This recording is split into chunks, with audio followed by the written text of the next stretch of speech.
Crafting Journey here, that Journey Chick on Instagram. How is everybody doing today? I've got my coffee. It's my kitty cat cup. It's on my nice warm. Keep it warm all through the show.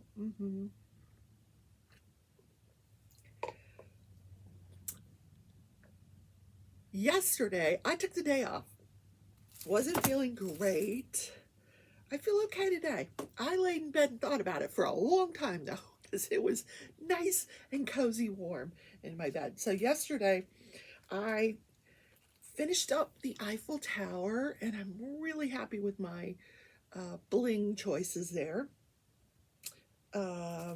Completed most of the apartment area and was finishing up this red floral area. So that I think by tonight I will have this whole area side done, and we'll be working a little bit over towards the lamp post. That's the next bling thing with the hematite. Where is it? Oh yeah. I put some of the hematite that I got yesterday from Diamond Painting Drills, which is this dark metallic, almost like a, what do I want to say, like an iron work metallic. I put some of that in the apartment building. Today I'm going to put some in the lamp post. I used the 3865 in the night sky, the little twinkle stars in the night sky. And the gold, I had already put the gold metallic into the Eiffel Tower, but not everywhere, just kind of like the outline of the Eiffel Tower. And then some of the upper windows of the Eiffel Tower, I put some of this, what do they call it? Candlelight. Yes. And then, which goes great in windows. They're round, but they still fit in a square painting. And I put the candlelight here in some of the apartment windows. I think that's awesome.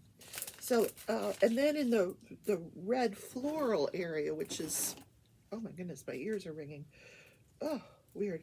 In this red floral area, I replaced all of the 666 with 666 ABs, which I think is kind of cool. Okay, enough about blinging. All right, let's take a look at our planner. This is something we always do first thing in the morning, right? We look to see what's going on today, right? What's going on? First, we got to get it right side up. Yep. January. It's January. Okay. So, yesterday I took the day off. Did not do any unboxings. I have one left to do. I have a Diamond Art Club left to do. Actually, I have a couple of Diamond Art Clubs left to do. I don't know. Since I took yesterday off, I got to catch up on work, so I don't know if we'll have time for that today. Today is National Kiss a Ginger Day. Kiss a ginger. You're like, what the heck is that? You're going to find out. And then in this day in history, we're going to talk about, I don't even remember. What are we going to talk about? Oh, Joseph Smith. Joseph? And you're like, who's that? Oh, I'm going to tell you. Okay. So we got, every month, I subscribed to Cocoa Daisy, which is a subscription for your planner. They send you little knickknacks, stickers, and there's different subscriptions that you can get. And now you're going to ask me, which one do you get, Rebecca? I don't remember. I'll try to look it up. I'll try to put the link down in the description to this Cocoa Daisy with which box that I get each month, because I honestly don't remember. Maybe it'll tell me on the packing slip. That would be very helpful, wouldn't it? Because I have had people ask. Now, I've been getting this for a couple of months now. I'm not convinced it's worth it. I like what I'm getting, but I don't know for what I pay. I don't know. I'm going to get it for a few more months before I decide whether I'm going to keep getting it. First, I've got to figure out how to get in the box. Okay, here we go. Just open the lid. Oh, here. Jesus. That ought to do it. Okay. All right, here we go. So it's always packaged really lovely in the tissue. So this would be the February package. So this just tells us a little bit about February.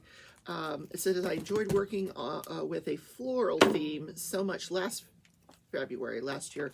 I decided to do it again this year, but we took a completely different direction with these beautiful soft watercolor blooms. The gorgeous shades of coral and sage give them an elegant touch, and they are also allow us to blend in a touch of love and romance. Collection is not Valentine themed. However, we will be offering a special Valentine kit for sale as an add-on. Of course you will. Of course you will. Okay. We'll let Kat play with the box. All right, what did we get here this month? Coral and sage are not my favorite colors. I like pink, but not coral and sage. So we got washi tape, which has got little hearts on it. I'll put a close-up of that. A couple of pens. Click art. What is that? I don't know what that means. Click art. It's like a felt tip pen. Okay. Nice. Black. Now what is this one? Midliner, double-ended. What color though? Ooh, it looks like it's a dark blue. Nice. Or teal. Oh, the color of the cap. Okay. Nice. All right. I can always use stuff to write in my planners. I'm very curious about this piece right here. Look at this. Oh my God. Gorgeous. And it looks like it just clicks onto your planner. I don't know how though.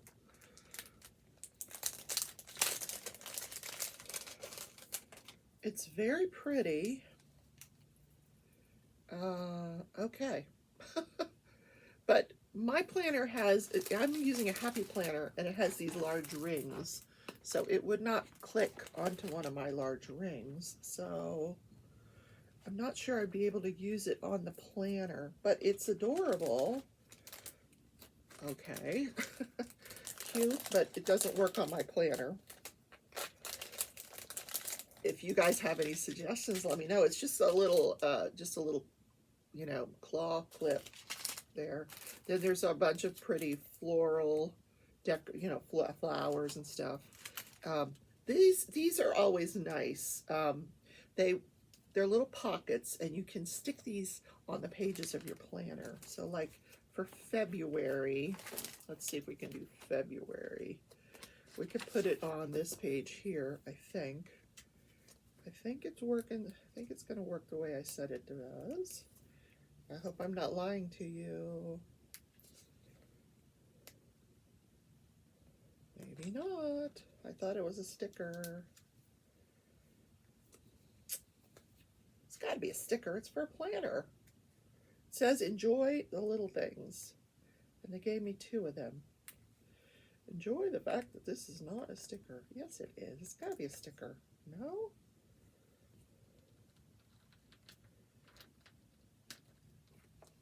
Maybe it's not a sticker. I thought it was going to be like a sticker where we'd have, I don't know. I think I'm canceling this subscription, guys. You know, what am I going to do with these otherwise? I thought all this stuff was for planners. Then you have this little bag of,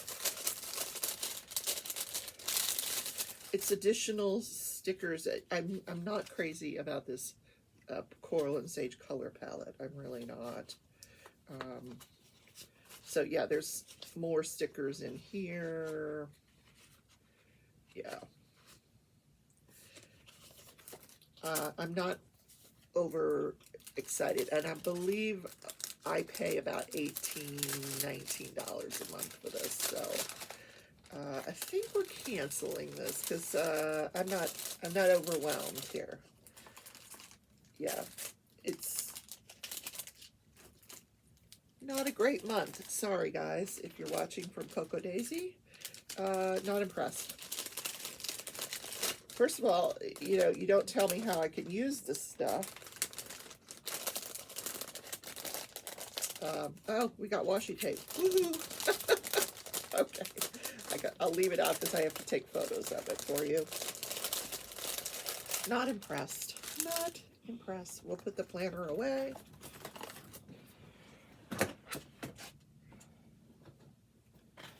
Don't forget, tonight on Craft With Me Wednesday, we're going to work on Crochet the Friends couch and coffee cup. Yeah, I want to start with the coffee cup. Do, do, do, do, do, do, do, do, do, do, do, do. That's the theme song from Friends. All right, what is this Kiss a Ginger Day all about?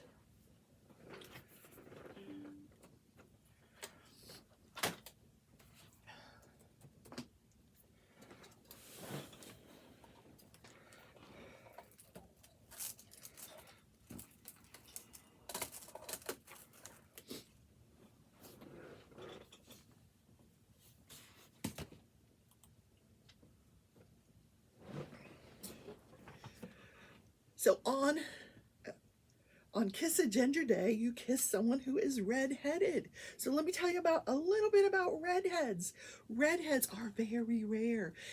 Both parents have to have the gene, a red-headed gene. Somewhere in their family there has to have been a redhead, so they have to have the gene.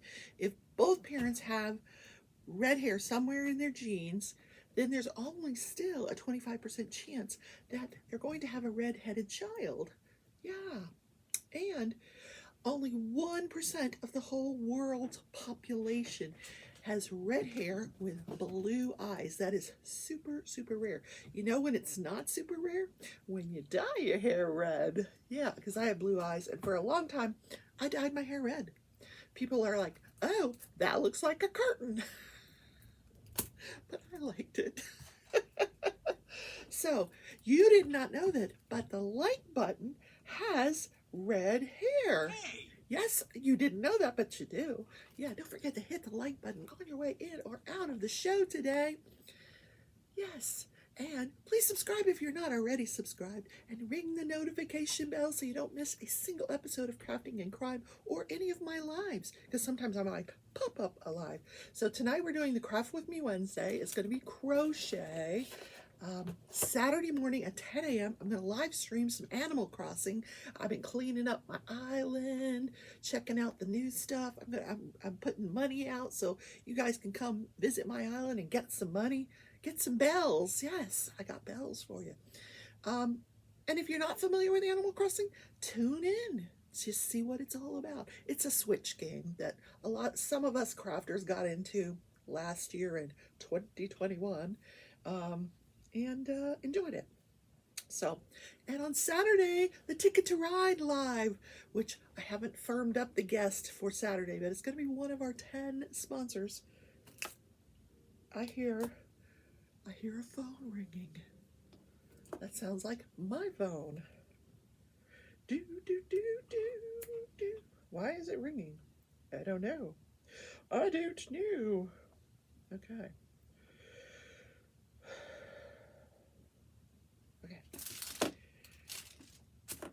So, let's talk about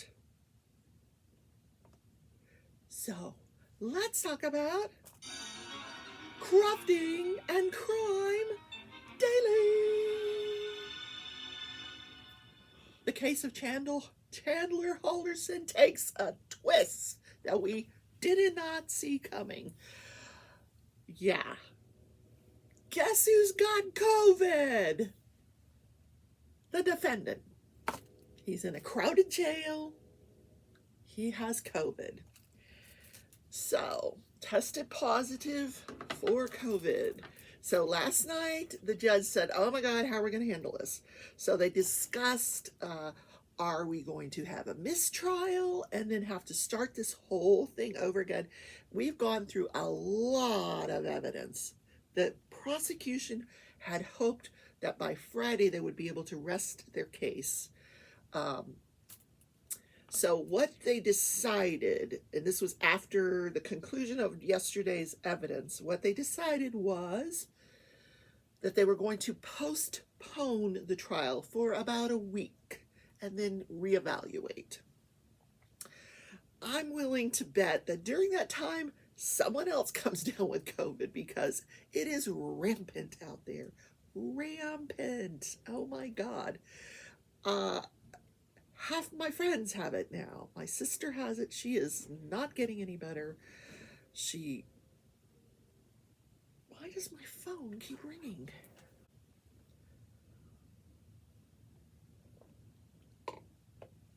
So the judge said he was also going to check with the jail. And apparently he did. And the jail says our policy is if they come down with COVID, they have to be isolated for 10 days. Quarantine, isolated for 10 days. Good luck with that, because I'm at half that population has COVID. Yeah, so they're going to try to isolate the defendant, and then we'll see what happens. But what happened yesterday in the case? Oh my word. Yeah. So since I had the day off, I did a lot of diamond painting, a lot of listening to this trial. There was a lot of crime scene investigators. The first one was a specialist in video. And he, like the way he explained video analysis, like down to the pixels, was a huge snore. I said, my God, he's going to put this jury to sleep with this nonsense. And wouldn't he be a fun date? Yay. Don't ask him about his job, because, oh, he was cute, but man, boring. So anyway, he finally got down to the good stuff. So let me do this. Let me go through this chronologically. So July 1st, the day that Chandler says his parents left to go to the lake, which was a Friday, July 1st. First we see, I'm trying to do this in order. Okay, so about 6 o'clock, we have a witness, a former state attorney, former police officer, former investigator for the state attorney's office, retired. He lives in the neighborhood, just happens to live in the neighborhood. A lot of former police officers in this neighborhood.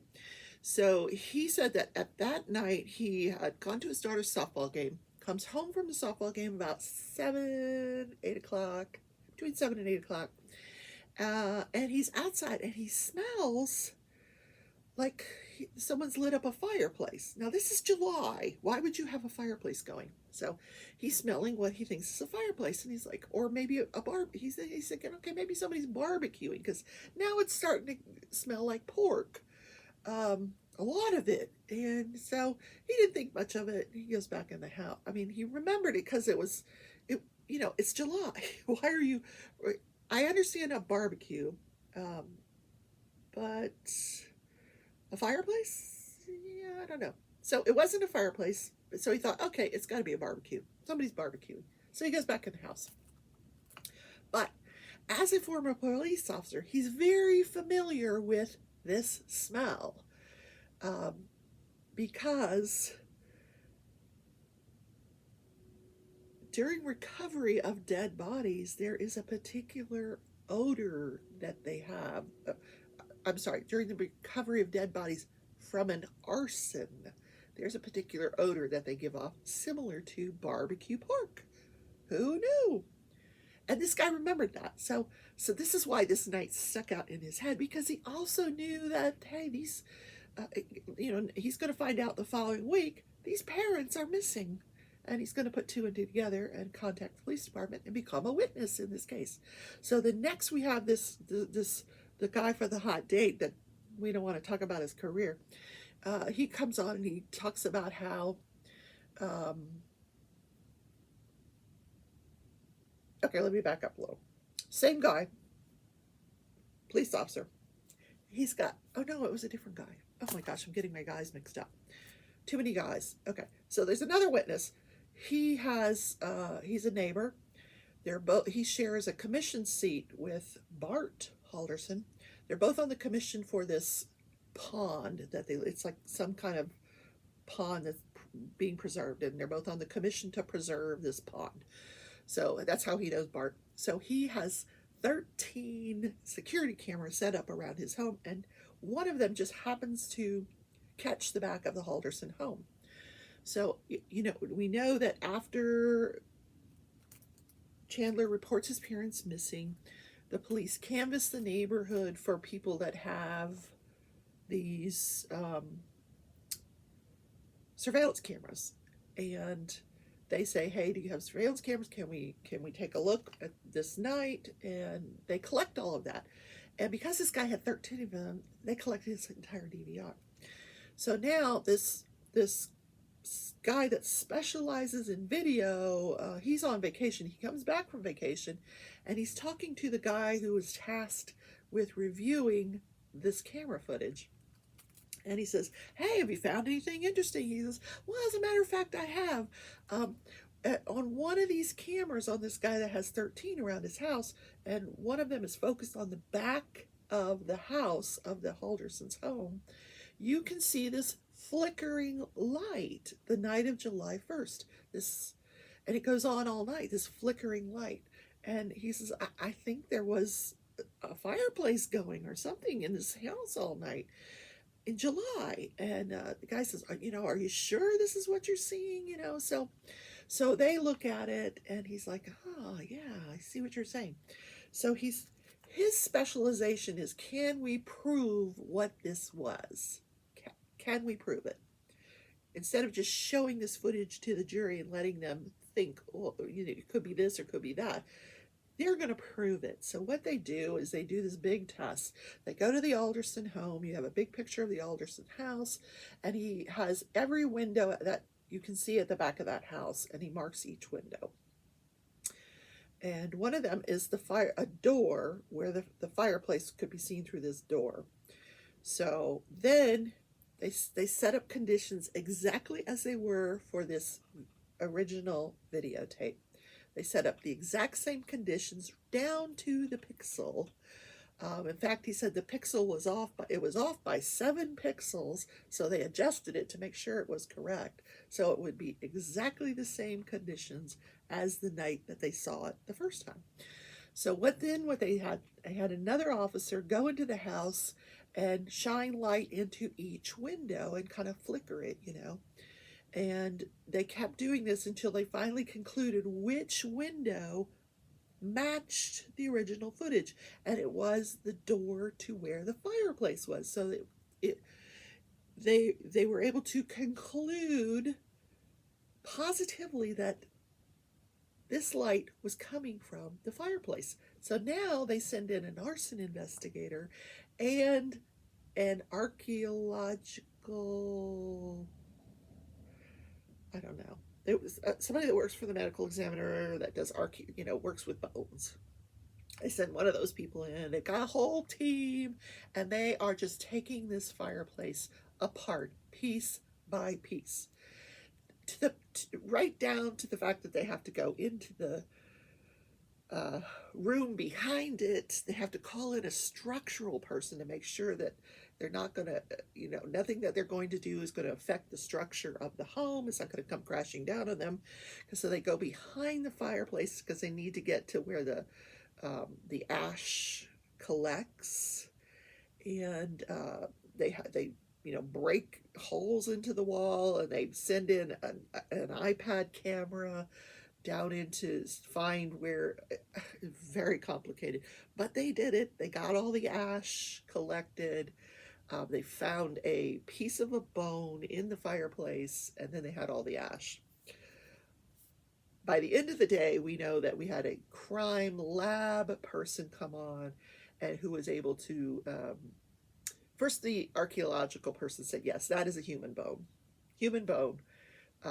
Then later on, there were different spots on the fireplace that were tested for DNA that positively came back as Bart and Krista Halderson's DNA. Oh my God. Now, remember that pile of shoes? Yes, the pile of shoes where there was also that floral shoe that apparently was Chandler's as well. DNA came back, Bart and Krista Halderson. First it came back positive for blood on the bottom of his shoe, came back both of his parents. So now we're assuming that all during the night of July 1st into the 2nd, Mr. Halderson, Chandler Halderson, has a fireplace going in the fire thing. So at 8 p.m. that night of the July 1st, we get quick trip surveillance showing him going to the Quick Trip and buying 20 pounds of ice. Okay, what's the ice for? We don't know. And then the morning of July 2nd, after this fireplace has burned all night, we see him go to a farm store. We see surveillance footage from a farm store where he purchases a tarp. The one that matches the description of the one found on the farm, who also, where they collected blood, it was presumptive positive for blood. The blood was tested. It came back for as blood that matched the blood of Bart Halderson, and it came back positive, presumptive positive for DNA of Bart Halderson. He wrapped up, I'm assuming that whatever he couldn't burn in the fireplace, he just wrapped it up in the tarp and took it out to the farm. So creepy. So creepy. The whole time this is... And they made the jury watch like a sped up version of this flickering light that went on all night. So for 40 minutes, this jury sat there and watched this light flicker. And sometimes it flashed, you know. And I'm sitting there thinking, this is disgusting because you know what he's burning. And now you're watching it burn. And it's giving me the creeps. So first of all, I'm glad they sped it up with the jury. The other thing that they've been doing is whenever there's like a collection of photos, like, so yesterday they put on the medical examiner who did the autopsy on the torso and was able to conclusively say that that was the torso of Bart Halderson. They give the jury a booklet of photographs that have numbered pages in the booklet. And the judge says, now, you please don't go forward in the, don't turn the page before you're told to turn the page. But under no circumstances are you required to study the photograph. We just want you to see it. Just see it, and then just, you can look away, and then you can go to the next page when you're told to go to the next page. Because I suspect the photos are quite gruesome. It's a torso. Yuck. So, they're flipping through these pages as the medical examiner is talking about it. So anyway, long story short, she finds 3 gunshot wounds to the back. They could not have been self-inflicted. She could not tell what kind of weapon inflicted those wounds, what kind of gun, whether it's a rifle or revolver. She couldn't tell. She gave the fragments that she collected to the officer. We know that because we saw them earlier in the trial. But one of them was very close to the base of the neck, one of these wounds. So those parents, what they must have went through. So yeah, my God. So what else? The criminal lab person, she swabbed. Remember those large pruning shears that I showed you? Yeah, they're called pruning shears. I figured that out. Pruning shears, positive for both Bart and Krista Halderson's DNA. The saw blade, positive for Bart and Krista's DNA. And blood on both. There was also another tarp that was found in a trash can that was positive for Krista's blood and Krista's DNA. So he had put Bart in one tarp and Mom in another tarp. Yeah. What else? There was a pair of scissors, positive for both parents' DNA. Yeah. I mean, the whole case is just, like, they are stopping it right now because he has COVID. But as far as I'm concerned, we could just put the jury in a room and say, vote. I don't know what the defense could possibly be. But yeah, at this point, guilty. Yeah, I'm sorry, guilty. Yeah.